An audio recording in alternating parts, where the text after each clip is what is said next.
Усеща се това напрежение в света, но в същото време пък фондовите пазари растат нагоре. Трябва ли инвеститора да се съобразява с геополитическите турбуленции? За мен най-големия риск на пазарите е народопсихология, въпроси на култура. Българина изключително малко е чувал за акции. Дълга, който е проблем в момента в целия свят. Как мисля, че това ще свърши? Такива сектори, които са малко по-подценени. Кое ти е интересно отвъд технологичните компании? Какво ти е мнението за недвижимите имоти? В тези години, ако седнеш на заведения, тогава имах впечатлението, че всеки беше брокер на нещо. Си водихме този разговор преди 20 години и ти ми кажеш, ти знаеш, че еди коя си година това ще стане. Ще ти кажа, че си луд. Здравейте и добре дошли в нови епизод на Benchmark Podcast. Днес ще направим поредния епизод, в който ще поговорим за финансовите пазари, това, което остава от началото на годината, като ще разгледаме малко по-надълго и на широко основните рискове, които в момента като че ли пазара до някаква степен пренебрегва. Ще поговорим за фискалните политики от държавите по света, ще поговорим за това, което остава с трудовия пазар в Америка, инфлацията, която така като че ли не иска да достига таргета от 2%, който има Централната банка. Като това, което ще бъде интересното днес е, че всичко това ще го коментираме с един човек, който има доста години опит на финансовите пазари, както на международните финансови пазари, така и на български капиталов пазар. А моят гост днес всъщност е Павел Бандилов, изпълнителен директор на Индустриален фонд за недвижими имоти АЦИЦ. Здравей и много ти благодаря, че прие покана. Аз също благодаря за поканата. От това време си говорим, че трябва да направим подкаст с тебе. Със сигурност. Много ми е приятно, че я прия, защото, нали, както казах и в интрото, така ти си човек. Колко години опит имаш всъщност на пазарите? Ами, почти веднага след студентската скамейка, това да е, може би вече 25 години. Да, сериозен опит, Да. значи. Минал си през няколко кризи. Ами, най-интересното беше, че стартирах във време, когато в България първо навлизаше Българска фондова борса, мисля, че се даде на 98 година. Аз съм започнал примерно 4 години по-късно. И тогава, така, както имаше една романтика, едно въодушевление, така и наивни виждания от наша страна, и не само от наша, от всички участници на пазара, но в крайна сметка може би не осъзнахме, че сме били част от някакъв исторически процес, който колкото да е бил от гледна точка на днешно време, така един наивен, да ни каже и така с едни странни смесици на пазара между законно и незаконно. Имам предвид, не че сме били някакви престъпници или нещо, което сме имали такива намерения, просто пазара беше всичко се извършва на хартия. За тези, които в момента търгуват много силно на чуждите борси, представете си, че трябва да го правите с обаждане на телефона на брокер, който пък е с нощна смяна или не на смяна.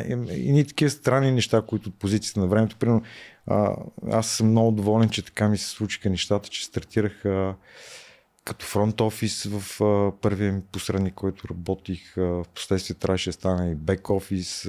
Тогава пък едни файлове се обработваха към централен депозитар с едни dial-up връзки, които пропаха. В смисъл беше, нали, така, доста приключенски всичко настроено и в крайна сметка трябваше да се случи по трудния начин движение, защото нито на пазара имаше хора, които вече са минали по този път и да въведат в него.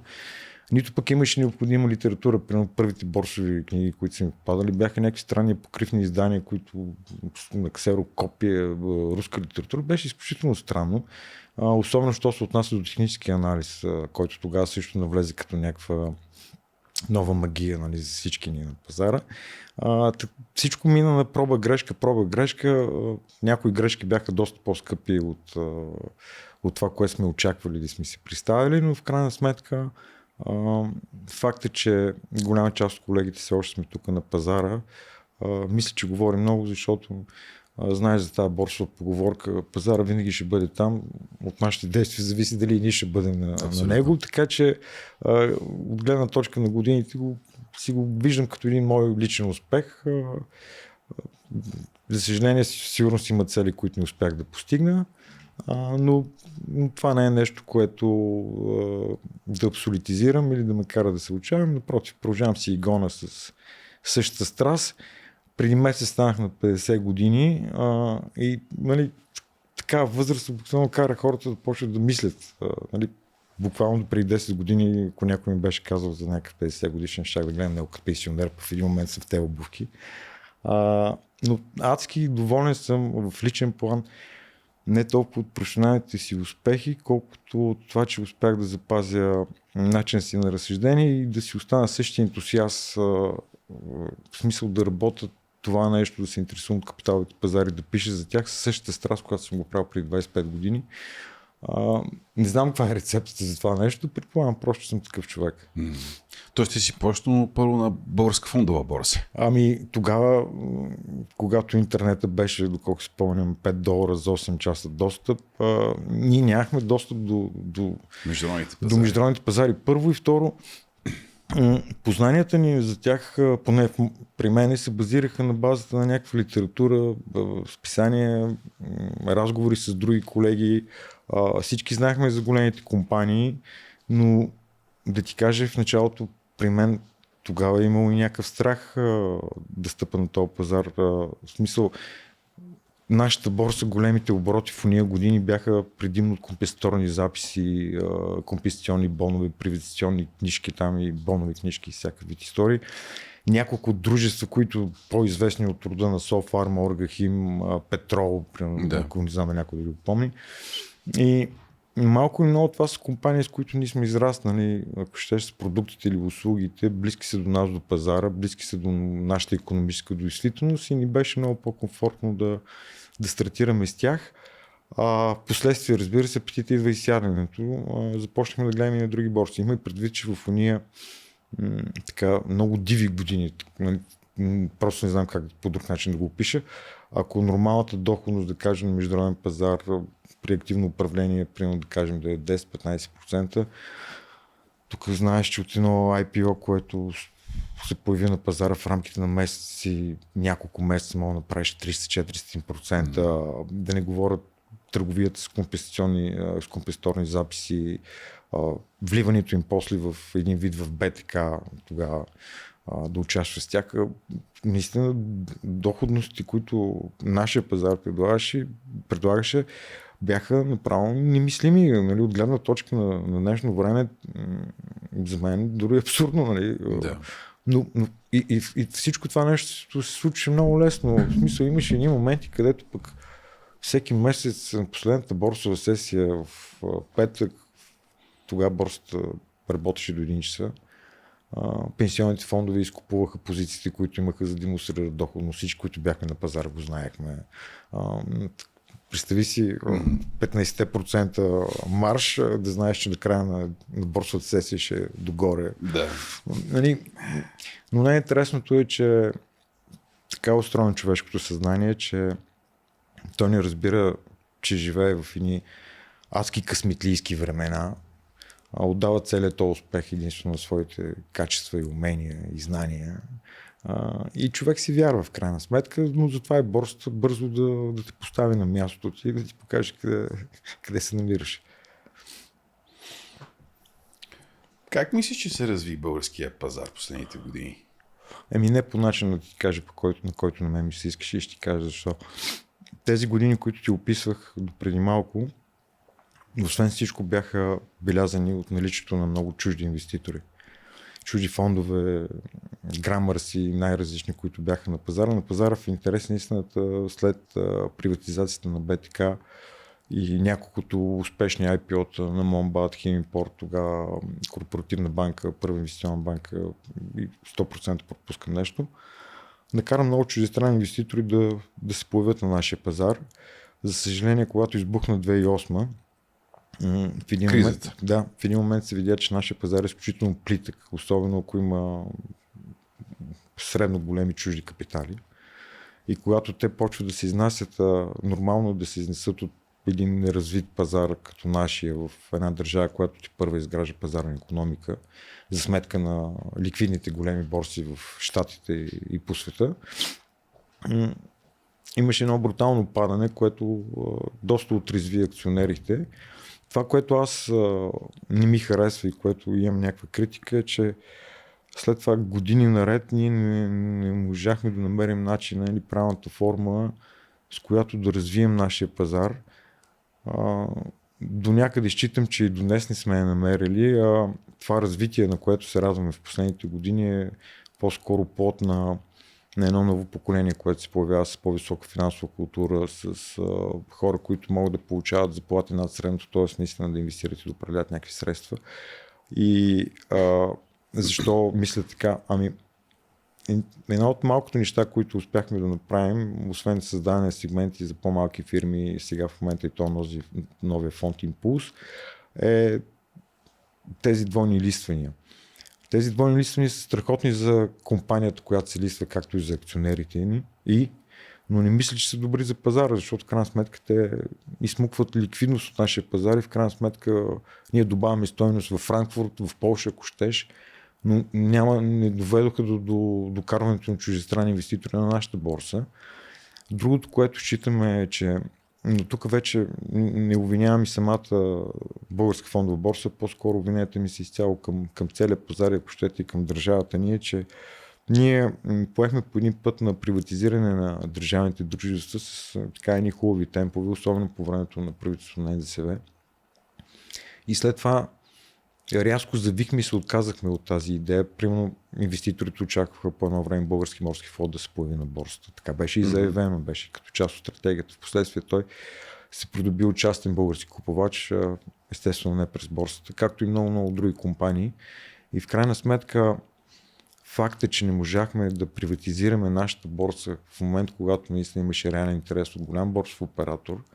И тук нямам предвид само иновациите и технологията, които той ще донесе и опита, който ще да има, но считам, че едно чуждестранно юридическо лице с голяма тежест на пазара може да лобира повече пред държавата за приватизация през борсата, нещо, което държавата естествено или по-скоро нейните представители, политическата класа без значение от партия или цвят, е да не искат да го правят, защото на борсата няма как да има тайни договорки.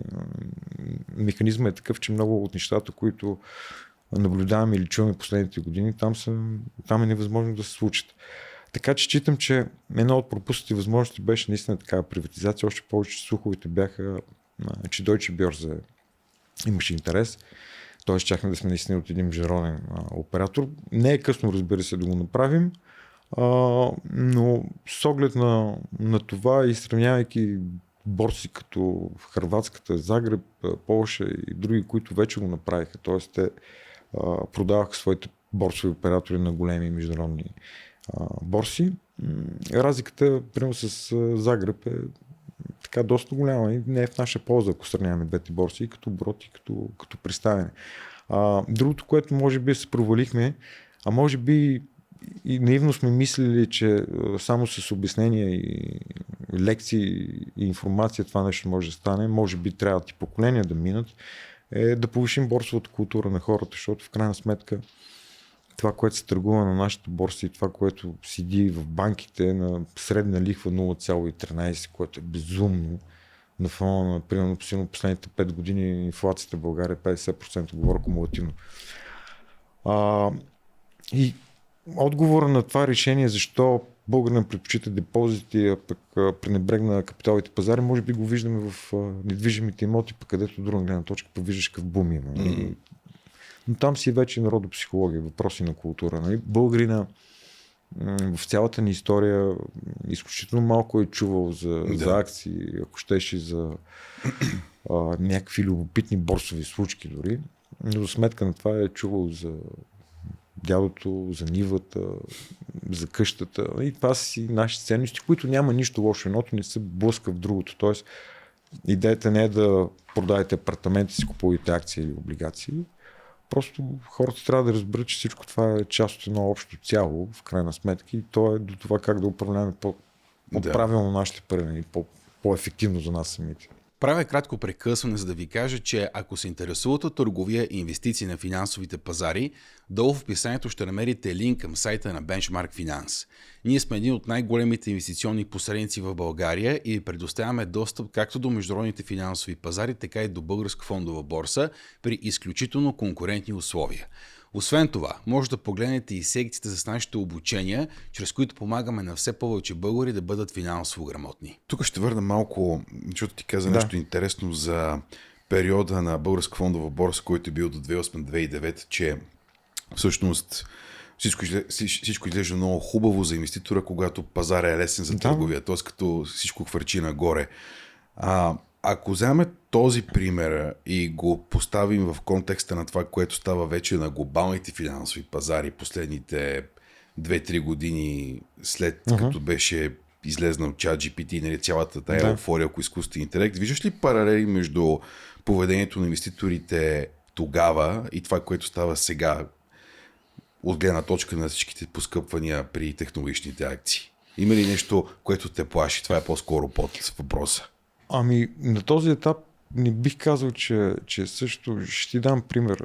В онези години, ако седнеш на заведение, без значение къде е, гарантирам ти, че подочутия разговор от съседната маса щеше да е за кои акции ще растат или къде да си купиш апартамент. Тоест, тогава имах впечатлението, че всеки беше брокер на нещо.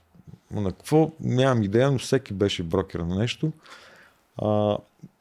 При мен са идвали хора, които са искали да купят определено рискова позиция за времето си, да кажем на българска компания, с единственото обяснение, че имам един познат, който е банкер и той ми каза да купя това. Нали? Това е една мантра, едно изречение с едни много силни магически думи. Нали? Спомене ли се това, че имаш приятел банкер, който ти е казал нещо? Това е край, просто няма как да не се случи това нещо. И докато сега ми липсва тая луда еуфория, много е вероятно да вървим натам, но ако трябва да се облегна на анекдота за обущаря, то не е обущаря, читач на обувки на JP Morgan, който взел да му дава къла, какво да купи, все още това не го виждаме. От друга гледна точка, наистина почва да се акумулират едни доходности, особено на последната година, които меко казано са плашещи.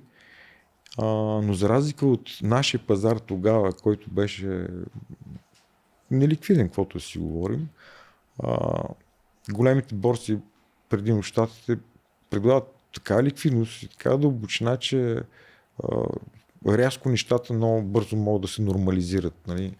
Аз имам една любима такава борсова поговорка, като цяло обичам поговорките, и тя е, че цените се качват по стълбите, пък слизат с асансьора.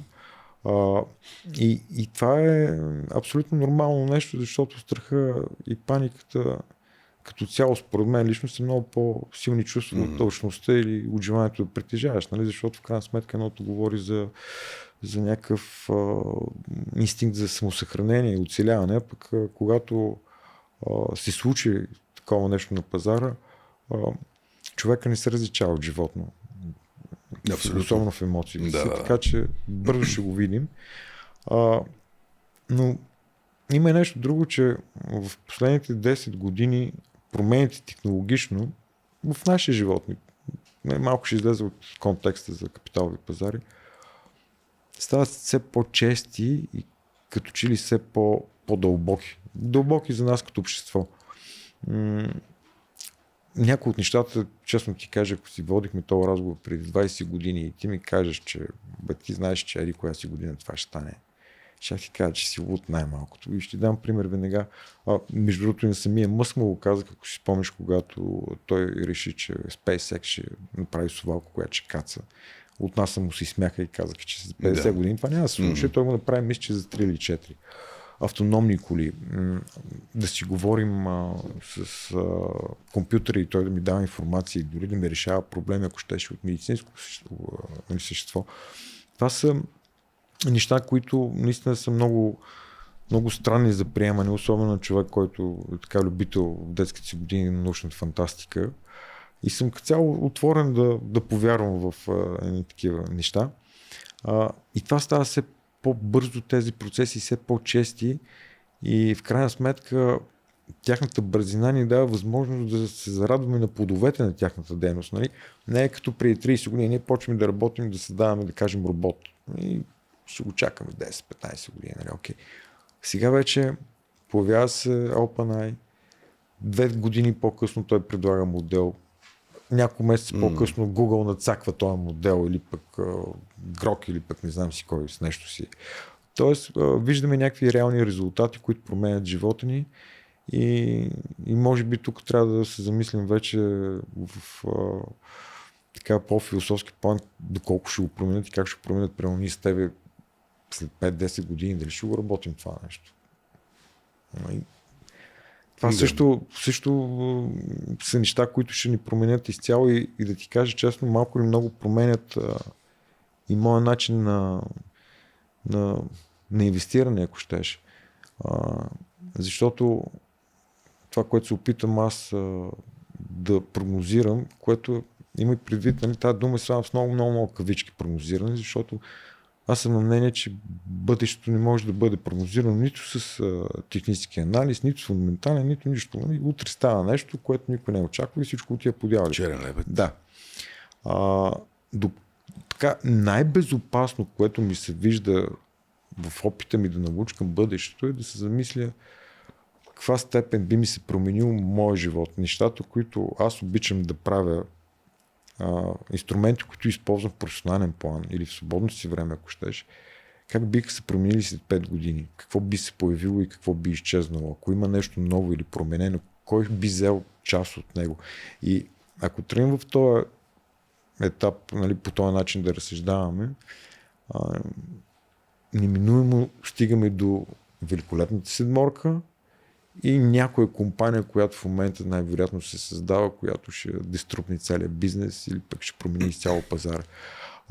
От гледна точка на това, ако искаш да си един дългосрочен инвеститор и да направиш някакъв залог, който да несе, нали, по-висока доходност. Разбира се, портфелът ти трябва да е диверсифициран, да си имаш, особено сега има, знаеш, доста подценени сектори, които не са под светлината на прожектора, но въпреки всичко те са важна част от нашето ежедневие. Така че добре е човек да има балансирани цели, но ако ще да стреля високо, това надалеч, това е според мен един добър начин да го направите. Тоест, доколкото разбирам, ти не си привърженик на тезата, че сега пазар е силно балонизиран и че едва ли нещо дойде краш, голяма корекция.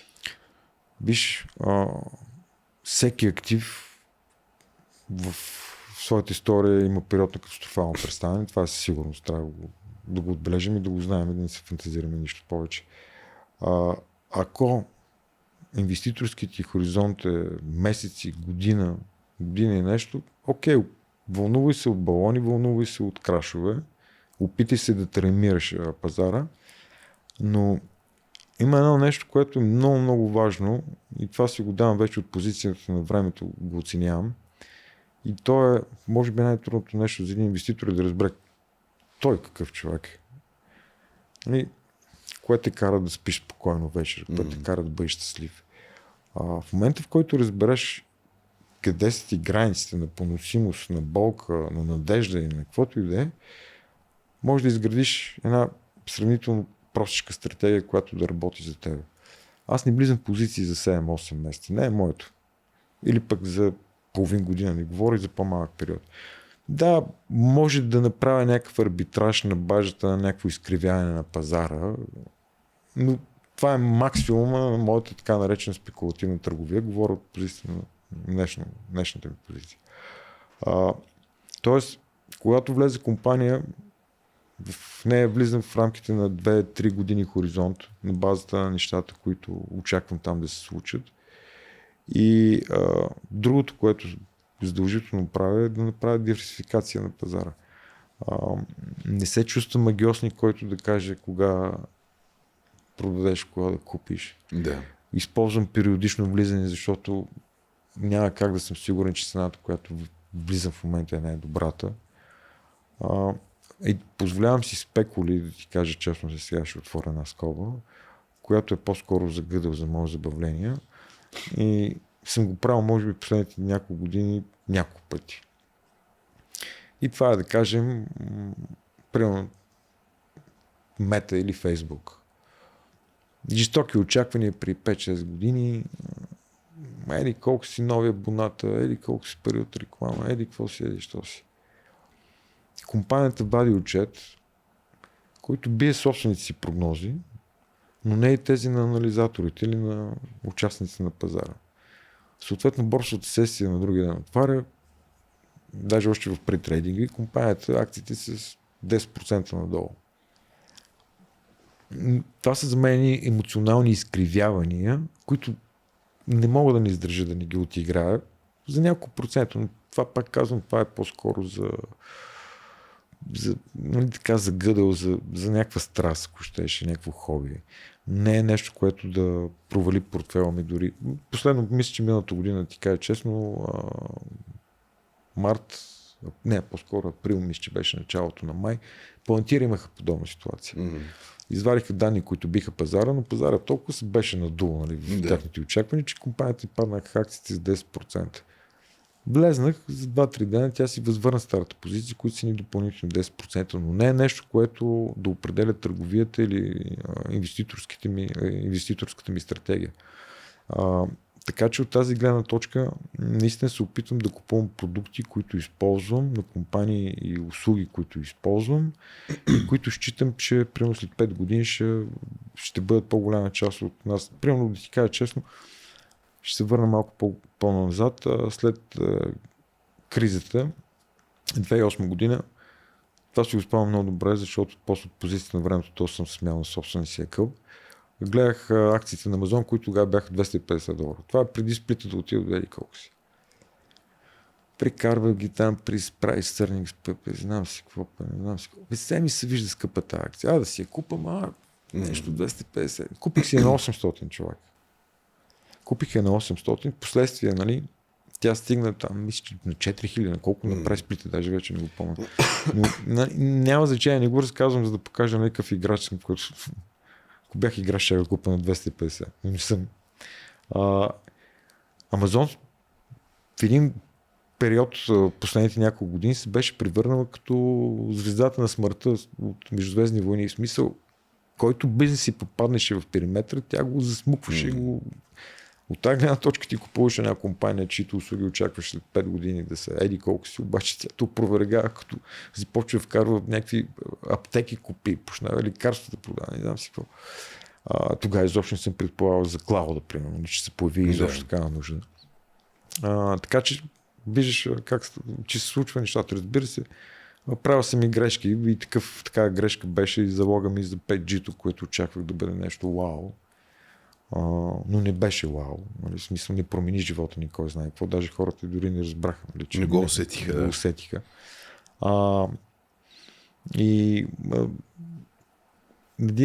Убеден съм, че примерно чат GDP-то, изобщо да не казвам така, ботовете, които използвам, няма да бъдат това нещо като 5G-то, но давам като пример, че по някой път ние бъркаме, което е нормално.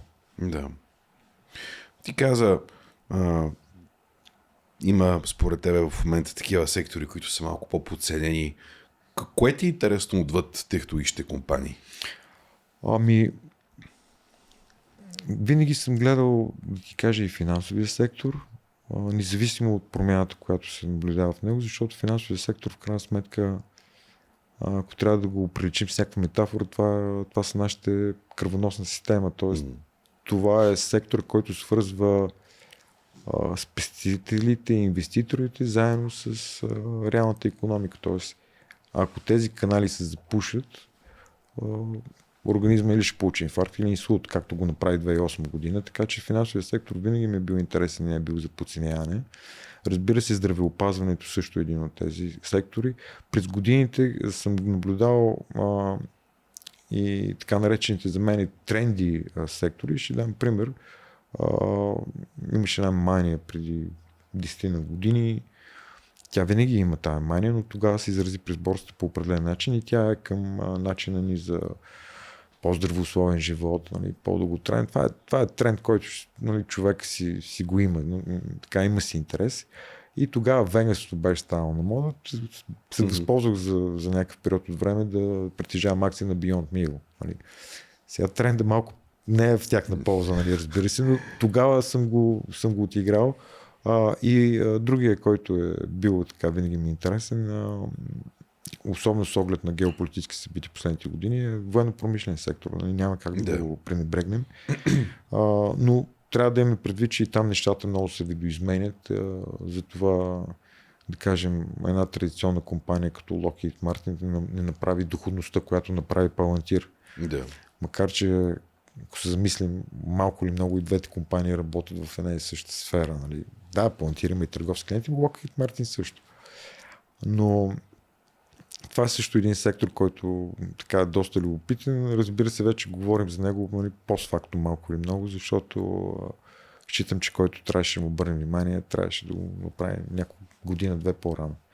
Но винаги има такива сектори. Примерно да кажем, един такъв е за мен също индустриалните имоти. Последните 10 години се занимавам точно с това, с индустриални имоти и складови бази. Искам ти кажа, че това е един от адски безинтересен и скучен сектор, което често пъти води до подценяване от страна на инвеститорите, разбира се. Но е, както казват на англосаксонците, bread and butter, в смисъл по време на COVID-а управлявах такъв бизнес. Искам ти кажа, че той имаше нулева еластичност прямо това, какво се случваше. Нали, търговски вериги, всичко това, което трябваше да бъде заредено, трябваше да мине през някаква форма на индустриални складове. Тази стока някъде трябваше да бъде сложена. Фармацевтиката също ги използва. Тоест, един сектор с едни постоянни доходи и мисля, че е така страхотен актив за баланс, който е. Недвижимите имоти, знаеш, хората гледат с едно друго око на тях. В смисъл, по-достъпни са до широката публика, защото всеки притежава някакъв имот или е притежавал някакъв имот или ако щеш негов родина притежава някакъв имот. Ние сме по-наясно и по-уверени в управлението на имот, отколкото в управлението на портфейл. И това е нормално, защото едното нещо иска малко повече специфични познания, работа, ако щеш, а не всеки може да го направи. Нали? Нашата професия с теб е една от малкото професии, която се практикува може би от всички хора по света под формата на хоби, ако си обърна внимание. Да. Аз съм сигурен, че ти като хоби не си строил мост някога или сграда, обаче ако отидеш някъде, пак ще дам пример с заведение и те не знаят кой е Здравко и какво прави Здравко, човек ще ти обяснят абсолютно всичко, как да търгуваш с акции, крипто, къде, какво да си направиш. И това е стремежа на хората да подценяваме, ако щеш, рисковете, за сметка на това, какво може да получим. Може би е нормално поведение, не знам. Да. Тъй като ти спомена темата с недвижимите имоти, знаеш, че не мога да си изкуша да не те питам какво като цяло мислиш за пазара на имоти в България. Да, също така е една много силно дебатирана тема в обществото последните години. Доста се поляризират мненията на хората. Едните сериозен балон ще гръмне, от друга страна има хора, които излизат с статистики, които казват, пазара не е балон, всъщност цените в София си отговарят всъщност на стената на живот, който виждаме в държавата последните 5 години, който върви нагоре. Да, какво ти е мнението за недвижимите имоти? Аз не считам, че може да говорим за балон, но има известно надценяване и считам, че е нормално, да ти кажа честно. И това надценяване на имотите се движи от няколко фактора и процеси, които са абсолютно естествени. Един е процес на урбанизация, който не се случва само в България. Нали? Хората, ако си мислят, че всички идват в София, а другите държави не е така, това е абсурдно. Наскоро бях попаднал на някаква снимка на земното небе от космоса от примерно 70-те години и 2015.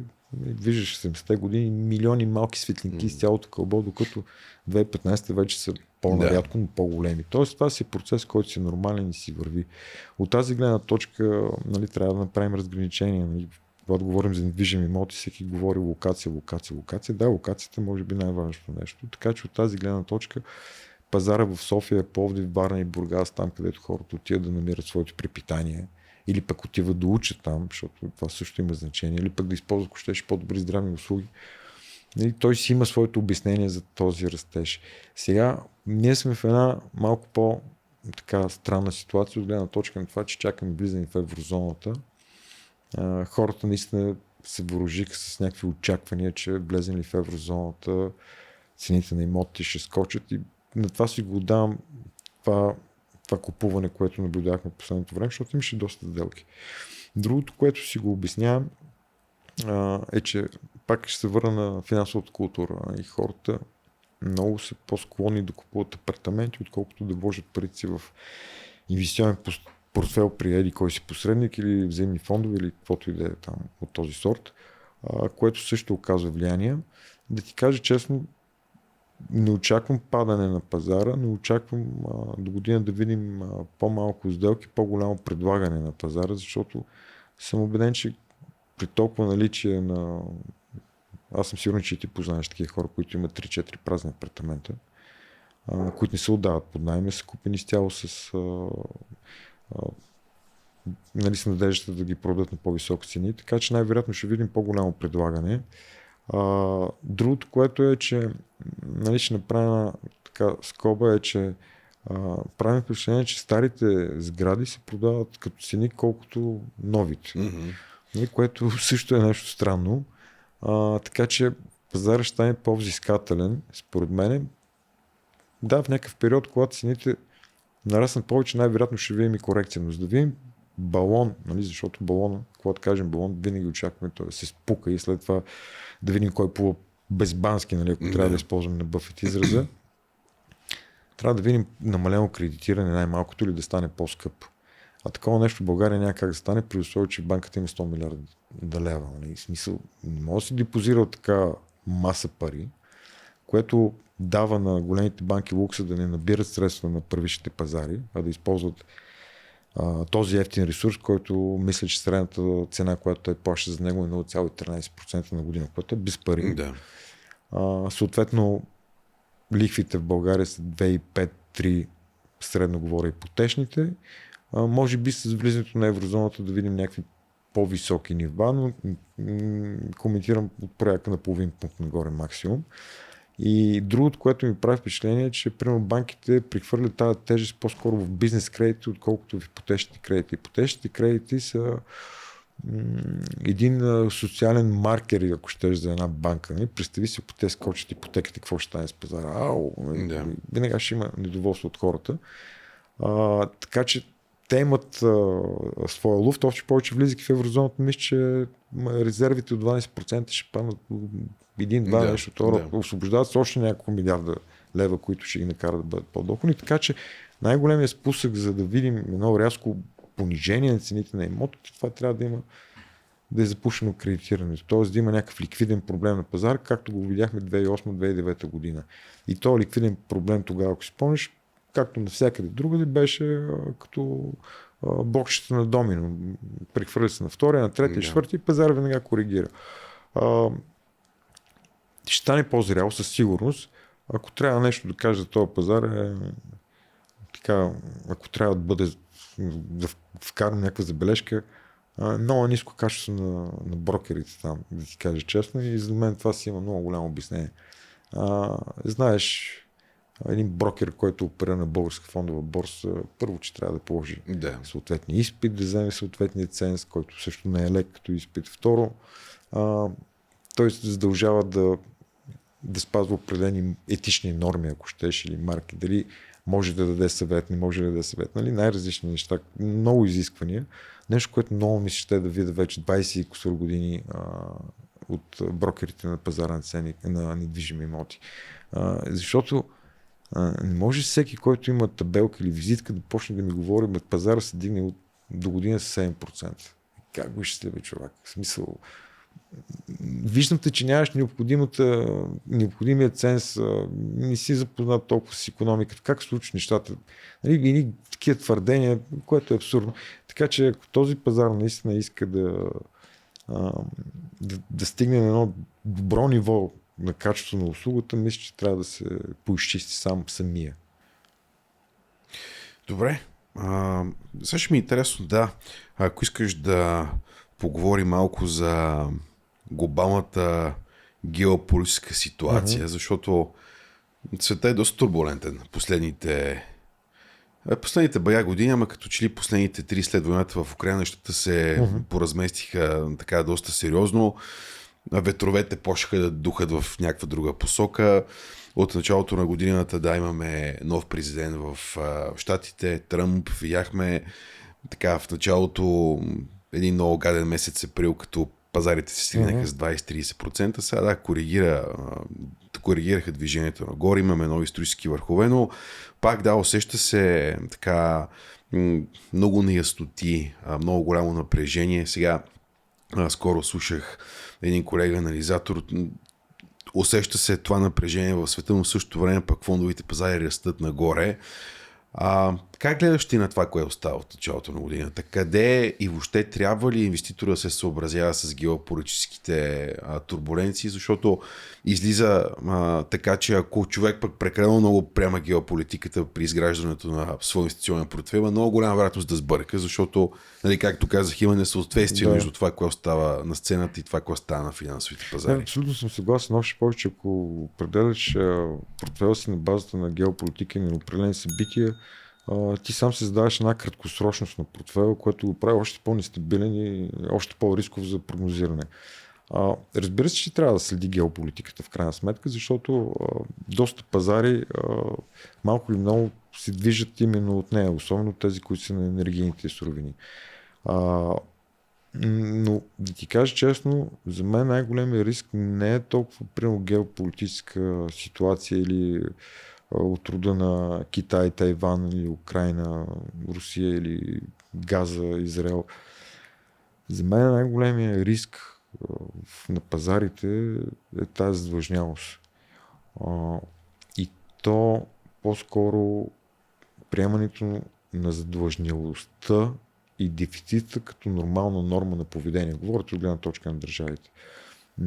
След 2008 година някакси толкова много привикнахме на това, че ако си too big to fail, винаги ще има кой те спаси, или че държава ще бъде кредитор последна инстанция, че в крайна сметка си го приемахме за норма и да ти кажа, мен не ми харесва това поведение на инвеститорите, които тя ги вълнува не толкова геополитиката, колкото политиката на самия Федерален резерв. Тоест Федерален резерв излиза най-големият геополитически играч в света. Което е абсурдно, в крайна сметка, малко да ти кажа, ми напомня и за някаква форма на наркомания. В крайна сметка не е нормално да разчиташ само на това, че има понижение по лихвите, за да влезеш или да излезеш от позиция. Това считам за най-голям риск и неминуемият сблъсък, който ще бъде Китай и САЩ по някаква форма на интелектуална собственост и търговски спор. Така не очаквам примерно някакви военни сблъсъци или нещо род, но в крайна сметка едни такива напрежения, примерно както се случи преди месец, мисля, че беше или два с редките метали. Да. Като пак падна пазара. Тези козове, която едната или друга страна има, в крайна сметка са нормално да бъдат използвани с цел да се наложат тяхните искания, но в крайна сметка пък от това страда средностатистически инвеститори, не всички ние. Така че трябва да ги следим. Това, което за мен е най-голям риск в глобален план, ще повторя пак, това е задължеността на държавите. Второто нещо, което е свързано пак към това нещо, е политиките, които те възприемат. Тоест, те си казват, окей, тази задължнялост мен не ме притеснява, че имам дефицит. Тази година ще приеме бюджет, който ще бъде еди къв си или ще направи еди какво си, който ще бъде еди как си. Давам ти пример. Франция, мине си не мине, през една година и някой вади този прословут данък Тобин. Жестока простотия. В смисъл доказан факт, че не работи. В смисъл ще изпусне всички. Или пък ще дигнем данъци на богати еди какво си. В Франция го направиха, Жерар Депардьо на руски граждани, па после и белгийски в последствие. В смисъл, трябва да се има предвид, че когато наказваш едрия капитал, той съответно има най-големите лосови инструменти и познания да реагира и да промени юрисдикцията и той ще тая крава, която ти очакваш да доиш, няма да издоиш в крайна сметка. И това виждаме, че продължава и във Франция. Преди няколко месеца пак имаше проблеми с бюджета, там си го има редовно. Една от причините в България да има в крайна сметка протестни действия, именно това, ние сме го играли и то скоро, преди 20-30 години, хората имат памет, не искат да се повтаря втори път. Това е за мен най-големия риск. Втория риск, който бих определил за пазарите, той е по-скоро локален. Инфлацията и пазара на труда в щатите има нещо счупено там, избъркано, което имам чувство, че тлее и първо ще се види. Нали? Тая пълзяща безработица и това ниво на инфлация, което прави изключително трудно политиката на ФЕД как да реагира, какво да направи, на къде да поеме. Нали? И то на фона на политически натиск, което не е никак лесно за тях. Считам, че може да изиграе някаква лоша шега от гледна точка на влошаване на пазара на труда, още повече с тази автоматизация, която навлиза. Бях чел статия, че само през октомври месец в щати 9100 работни места, което е нищо за такава държава, но е показателно, защото някакво начало са изтрити от пазара заради автоматизацията. И това нещо ще го наблюдаваме още повече, което в крайна сметка ще доведе и първо до социално неравенство, което нали, и сега дразни хората. Най-вероятно ще стане по-голямо. И ще стане по-голямо заради факта, че ако сега вече се опитваме да прогнозираме много години напред, малко стана философски, но представи си, че в крайна сметка всички минем на базов доход. Единствената разлика кой ще бъде богат или беден, ще бъде активите, които притежават хората. Тоест, ако ти си бил активен инвеститор, ценни книжа, апартаменти, няма значение, получаваш страничен доход, очевидно ти ще бъдеш по-богат от този човек, който разчита на базовия доход. Но най-важното в случая е, че ако досега хора като мене, като тебе и още десетки други имаха шанс да натрупат богатство, няма да го казвам, защото не е абсурдно, но да кажем да натрупат някакви парични средства, с които да подобрят начина си на живот чрез професията си, заплатата си, това вече няма да съществува.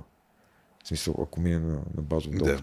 Тоест, това е един от рисковете. Но ще ти споделя и два чисто човешки риска, които са ми от любимите, защото ние си ги правим сами в момента на пазара, които аз поне гледам с любопитство. Едното е OpenAI, т.е. една компания, която прави чатбот, която харчи адски много пари, гори адски много пари, а приходите не съответстват на това, което изразходва. Но тук не искам да говоря за оценка, нали, дали оценката е висока или ниска, нали, дали е балон или не е балон. Тук искам да поставя друг начин на разсъждение.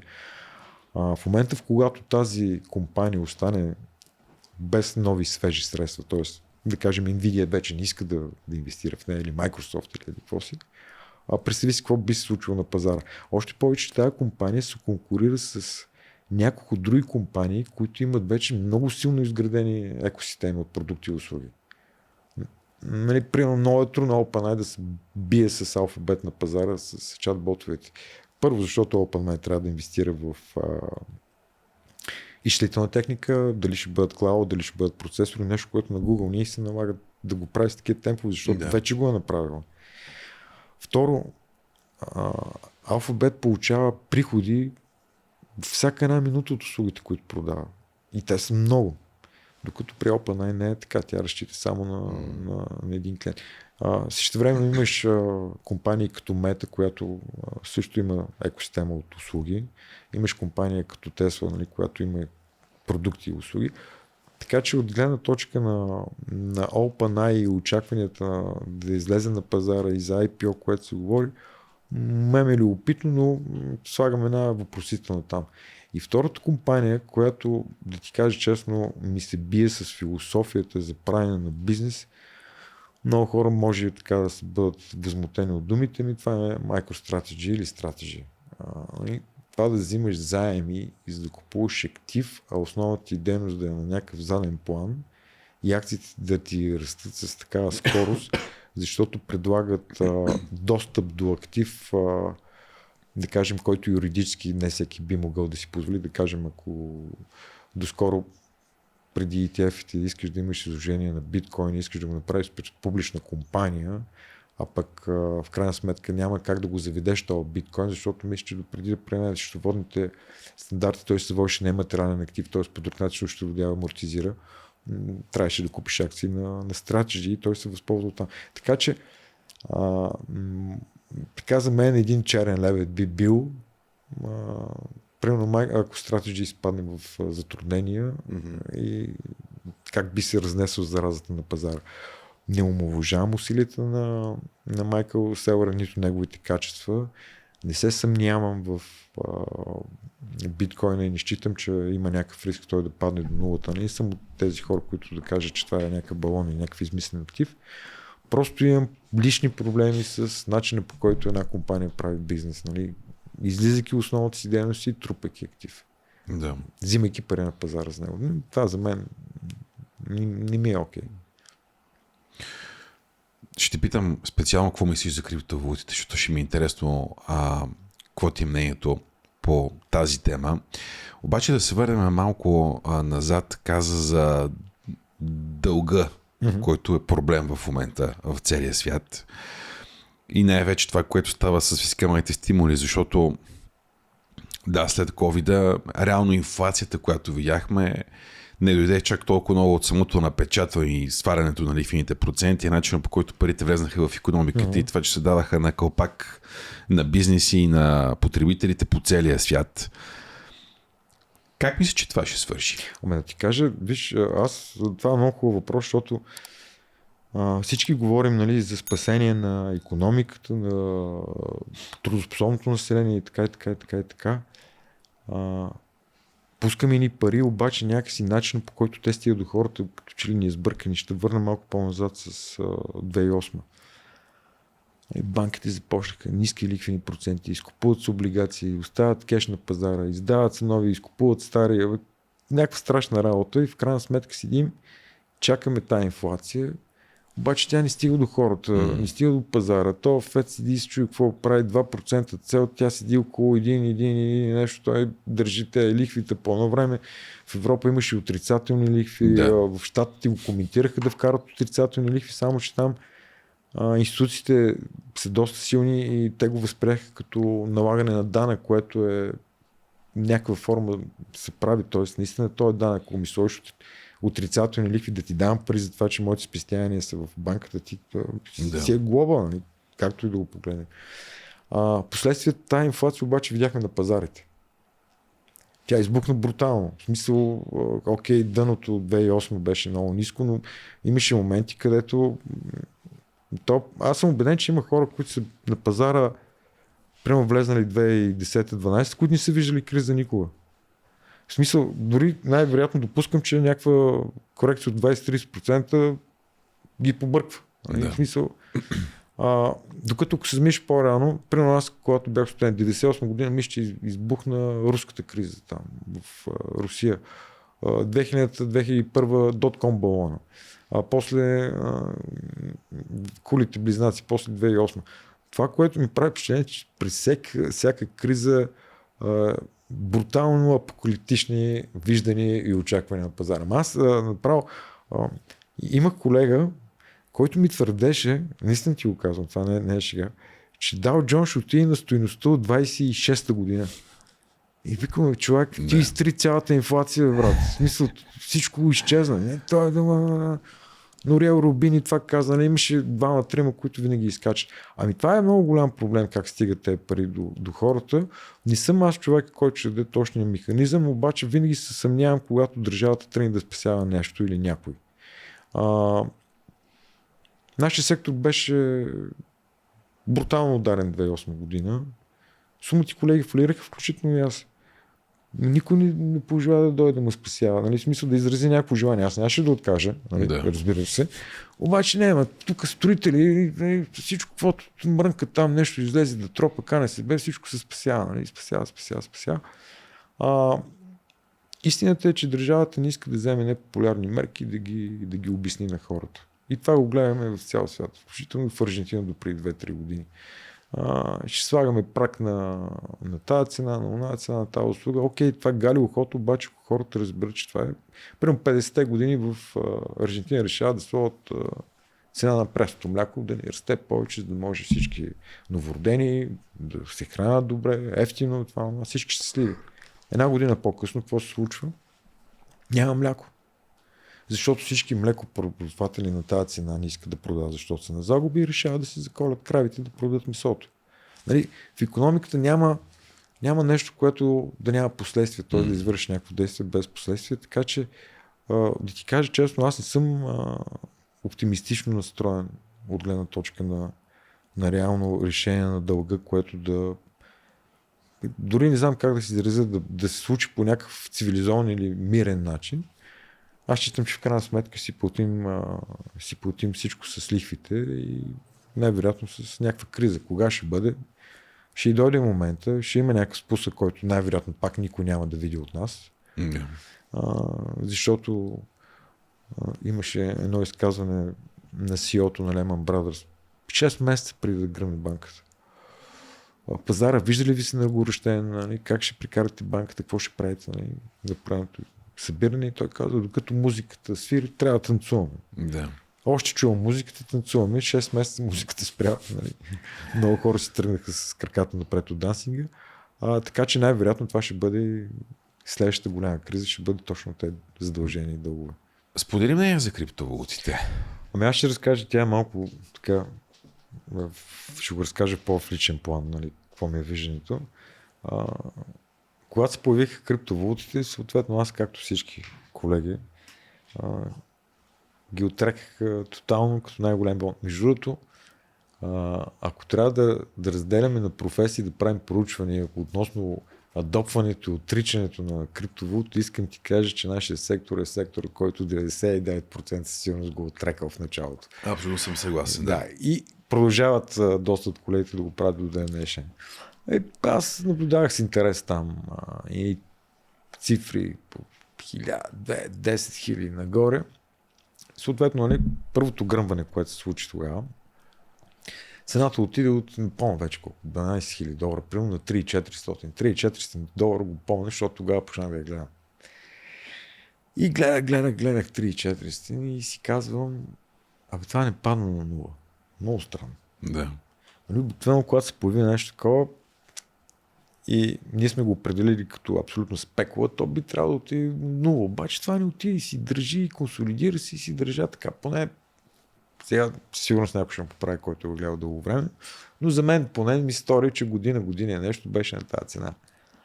И си купих за някаква малка сума биткоин. Но така си го взех просто за любопитство.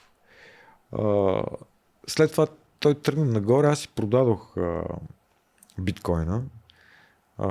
Не съм взел, даже не помня каква стойност бях взел. За някакво 500 долара, 1000 долара, нещо малко. И направих много хубав профит. Така занимавам с бразилско джиу-джитсу, така доста съм запален и си купих ги, нали, с печалбата и така. Се почувствах добре и го разправях даже на колегите в залата. Не? Обаче това продължи да си пълзи нагоре цената и тогава реших, че има нещо, което аз изпускам, което не разбирам и няма как да следя този актив и да го наблюдавам като цена на акция. Тоест трябва да разбера в крайна сметка каква стойност носи това нещо.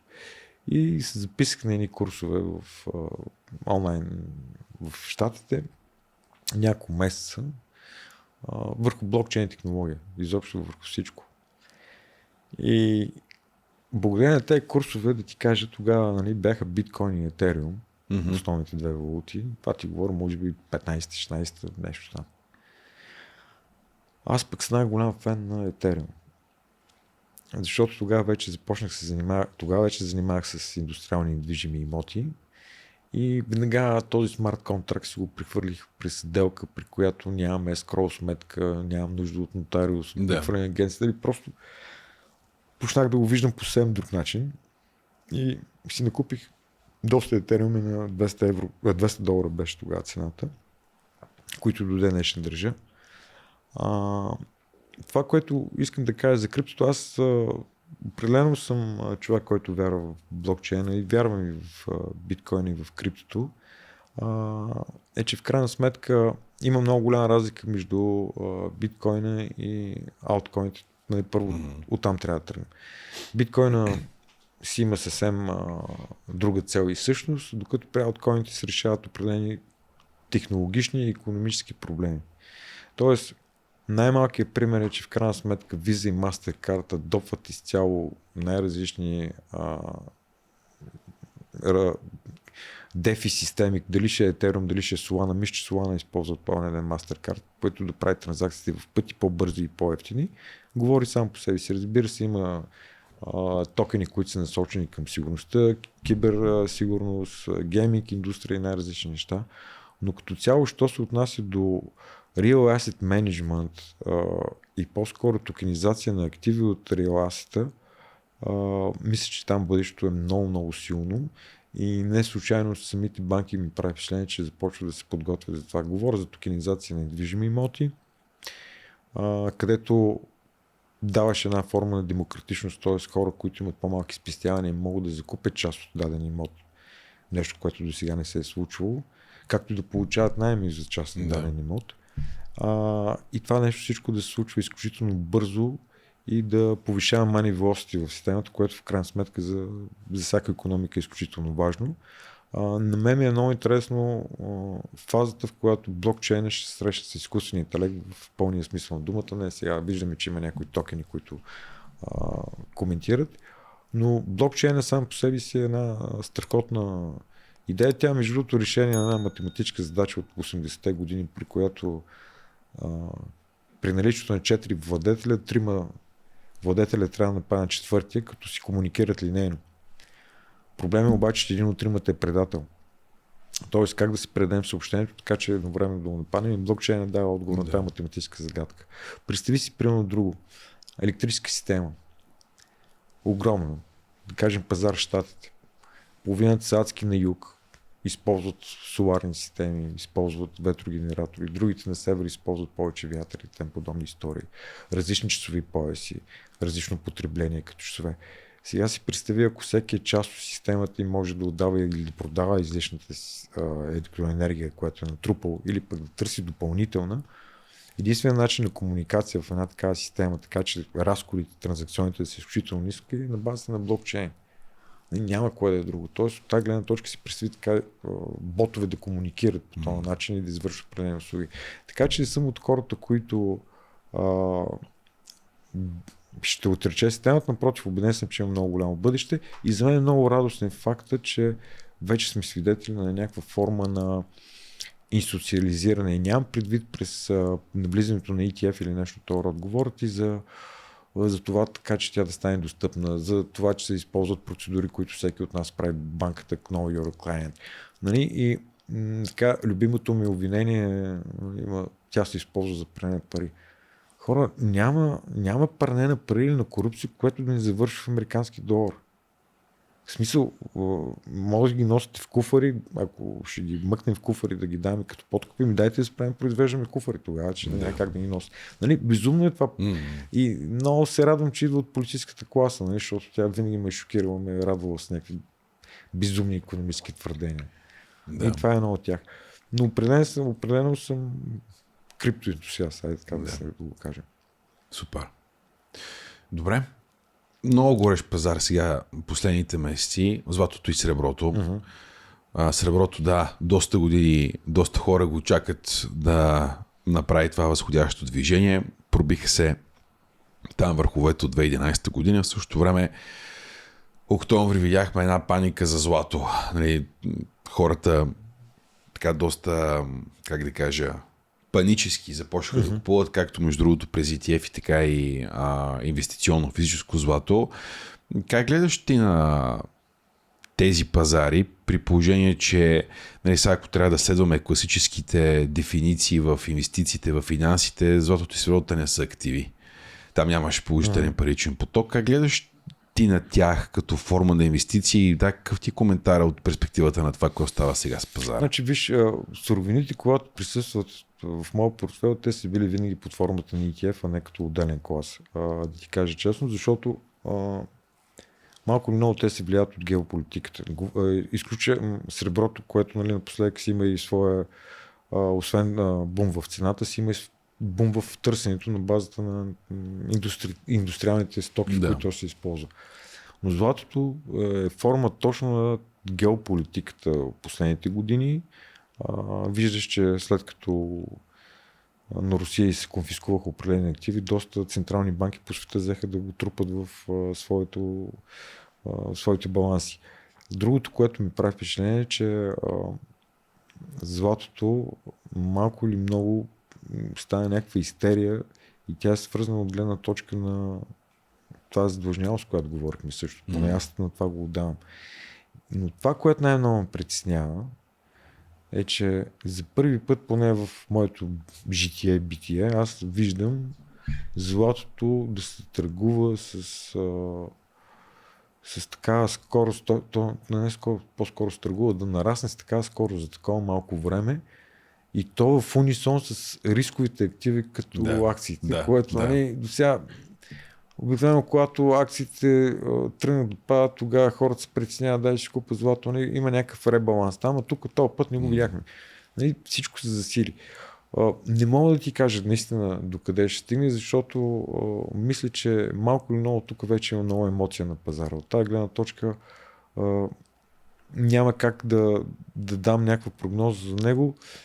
Поради тази причина ти кажа честно, предпочитам да бих инвестирал в редкоземни метали или в суровини в ETF, който да ми даде необходимата диверсификация. Първо, чрез класовете инструменти, които той има в него и второ, в как той се вписва в моят портфейл. Но тези цени, ако преди една година го бяхме водили разговора ми и беше питал какво ще се случи с злато, сигурно нямаше да го познавам. Да. Липсата на паричен поток и липсата на метод за оценка. Метод за оценка и ако щеш, липсата му е на място като в нашия живот. Говоря като потребители, като консуматори. Нали? Също ме притеснява. Нали? Затова и да ти кажа честно, никога не съм се опитвал и да примерно, ако ме питаш каква ще е цената на диаманти, нямам си идея, човек. Да. Нали, смисъл, човешкото желание за... В този момент, знаеш, ще приличаме малко като на риби, не в аквариум, нещо ни блести отпред и нали, да се опитаме да го фанем. Тази страст е неизмерима. Как да го позная? Нали? Това като ние малко дете му разказвам приказката там за крадеца, където му слагало кото, пък злато трупа, път това око все повече тежи. То няма насищане, нали? Смисъл, същата работа и тук. Нали? Наистина, не искам да дам препоръка на който да го купува или да го продава. Читам, че има своето място в едно портфолио, но малко или много трябва да се внимава, особено след такива ръстове и такива емоционални експлозии, които наблюдахме тази година. Да. През цената му. Добре. И тук за финал ще бъде интересно, защото ние с това почнахме разговора в началото. Ти каза, че скоро направи 50 години. Има много млади инвеститори, хора, интересуващи се в финансови пазари, които гледат подкаста, хора в началото на 20-те си. Какво би им казал? Първо да ти кажа, ако съм на 20 години, или пък ако видя моето 20 годишно аз, първо бих му казал наистина, че на тези години човек не трябва изобщо да се страхува да бърка. Началото е лесно,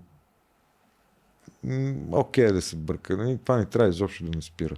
Второ, бих казал на всеки да бъде адски любознателен, наистина да учи, да чете, да пробва най-различни стратегии, докато намери своето. Аз започнах разговор с това. Най-трудно за мен и за всеки един инвеститор е да разбереш този човек. Защото, знаейки ние какви хора сме, тогава може да направим стратегията. Защото в края на деня всичко не е до това какво притежаваме, дали спим спокойно, дали сме щастливи. В смисъл, ако ще купуваш нещо, било то крипто или злато, пък няма да спиш дни наред. Човек, за какво си го трови живота? Това е най-голямата глупост, която някой може да направи. Така че на такива хора, които те първо стартират своя път, бих им казал да търсят себе си, наистина, да намерят своите граници, да кристализират своите желания и рисковете, които биха могли да поемат. Защото често пъти ние сме склонни да се надценяваме. Нали? Аз съм виждал човек, който идва клиент и заявява, няма проблеми, аз съм рисков, искам по-рисков портфейл, може да падне 10%, разбирам го, портфела пада с 5%, той пред инфаркт седи пред офиса блъска. Нали? В смисъл, това е изключително важно, защото ако наистина не си знаете границите, няма как да определите успешната си стратегия. Няма успешна стратегия, в която вие не сте сигурни, а за да сте сигурни трябва да сте на необходимото информационно ниво, но също така и на необходимото емоционално ниво. А емоционалното ниво се достига с много шамари. Нали? Най-грубо казано. Така че не се притесняйте да бъркате. Това е най-важното.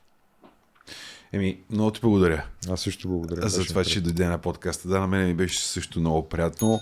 Ще се радвам в бъдеще да си правим такива разговори по-често. Благодаря и на вас, че останахте до края на този епизод и знаете, може да гледате и другите видеа на Benchmark Podcast, които в момента се показват на вашите екрани.